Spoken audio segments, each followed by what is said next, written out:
안녕하세요. 승설TV의 한정원 변호사입니다. 여러분, 해제라는 표현 많이 들어보셨죠? 해제와 비슷한 것으로는 취소, 무효 이런 것들이 있는데요. 이런 것들이 다 개별적으로 정확한 의미, 정의가 있는 개념입니다. 그래서 실제적으로는 일반인들 사이에서 많이 혼용되고 있긴 하지만 이 해제라는 것, 취소라는 것, 무효라는 것이 다 개별적인 그런 요건이 있는 것이거든요. 특히 해제에 대해서 좀 말씀을 드리자면 해제도 여러 가지가 있어요. 예를 들어서 약정 해제라든지 해약금 해제라든지 법정 해제라든지 이런 여러 가지 그런 해제들이 있는데 오늘은 특히 그 해제 중에서도 해약금 해제에 대해서 말씀을 드리려고 합니다. 2020년 이후에 부동산의 가격이 굉장히 변동이 많았어요. 그래서 매매 이후에 잔금 시까지 부동산 가격이 많이 변하면서 매도인은 매도인대로 매수인은 매수인대로 이 계약을 유지할지 말지에 대한 고민을 하는 그런 타이밍들이 굉장히 많이 있었거든요. 가령 매매 계약을 했습니다. 아파트를 5억에 팔기로 했어요. 그런데 잔금일이 2달 뒤입니다. 근데 갑자기 부동산 가격이 급변을 하는 거예요. 그래서 이 아파트의 시세가 7억이 됐다고 칩시다. 그러면 매도인은 어떤 생각이 들까요?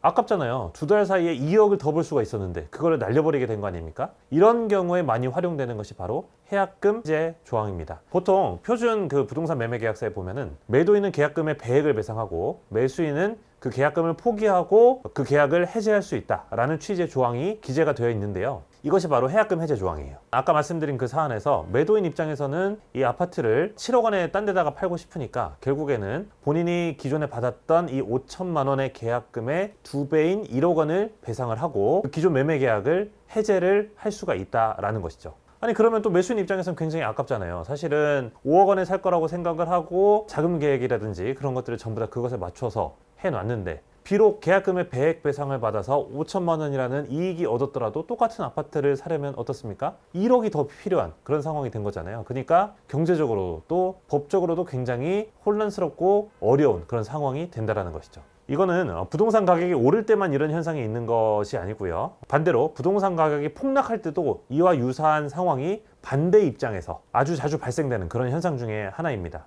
그래서 이런 부분들에 대해서 혼란이 있으면 안 되니까 법과 그리고 판례 이론으로 그런 불합리함, 부당성을 어떻게 해결할 것인지를 정해놓고 있는데요. 말하자면 매매 계약의 일방 당사자가 마음대로 이 해약금 해제 조항에 기초해서 계약을 해제할 수 없도록 하는 방어 장치에는 어떤 것들이 있는지를 말씀드리는 것이 오늘의 핵심입니다. 첫 번째는 잔금이나 중도금을 빠르게 지급을 하는 것입니다. 이 해약금 해제 조항은 계약금만 지급된 상태에서 그때만 할 수 있는 거예요. 중도금이나 잔금을 지급하게 되면은 그때부터는 매도인이 됐건 매수인이 됐건 매도인은 계약금의 배액을 배상하고 매수인은 계약금을 포기하고 하더라도 해제를 할 수가 없는 것입니다. 그러니까 중도금을 지급을 하고 나면은 그때는 계약을 더 이상 물릴 수가 없다라는 어떤 사회적인 합의가 있다라고 보는 거예요. 그렇다면은 가령 계약을 2024년 5월 1일에 체결했고 중도금은 6월 1일, 잔금은 7월 1일에 지급하기로 그렇게 약속을 했는데 매수인 입장에서 보니까 5월 이후에 갑자기 부동산의 폭등 조짐이 보이는 거예요. 그러면 매수인 입장에서는 결국에는 6월 1일 중도금 지급길, 7월 1일 잔금 지급길 이때까지 기다려야지만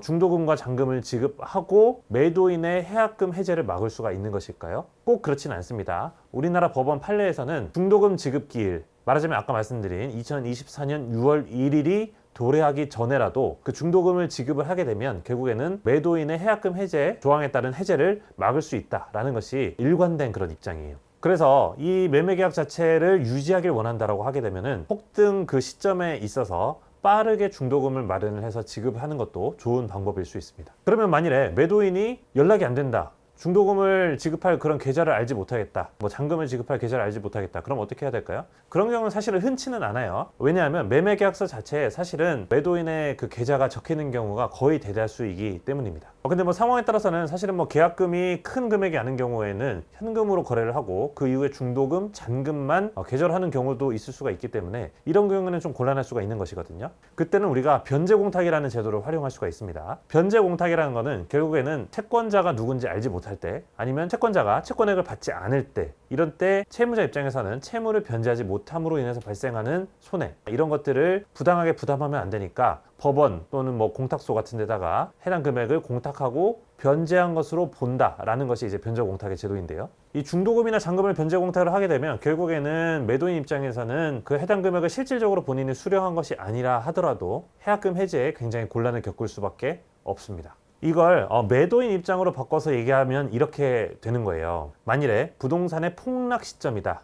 그래서 매수인이 해약금 해제를 할 것 같은 그런 조짐이 보인다라고 하게 되면 매도인은 본인이 제공해야 되는 등기권리증, 매도용 인감증명서 같은 그런 서류들, 제반 서류들을 다 마련을 해서 법무사실이나 아니면 그 부동산 중개사무실에 갖다 맡겨놓고 상대방에게 내용 증명을 보내는 겁니다. 나는 이런 서류들을 전부 다 완비를 해서 여기다가 맡겨놨으니까 너가 찾아 나가면 돼 라고 얘기를 하는 거예요. 그러면 계약의 이행을 한 것 같은 그런 효과가 있거든요. 그래서 그때는 매수인이 이 해약금 해제 조항을, 말하자면 계약금을 포기하고 매매 계약을 해제하겠다라는 그런 말을 할 수가 없게 되는 겁니다. 이 해약금 해제 관련된 내용들은 특히 부동산 폭락기, 폭등기에 굉장히 많이 활용이 되는 그런 조항들이에요. 소송도 상당히 많이 일어나는 그런 주제거든요. 그래서 부동산을 거래하는 시점이 어떤 때인지를 잘 파악을 하셔서 추후에 해약금 해제에 따른 법적 분쟁이 있겠다 싶으시면은 어떤 조치를 미리 해야 되는지 알아두시는 것이 현명한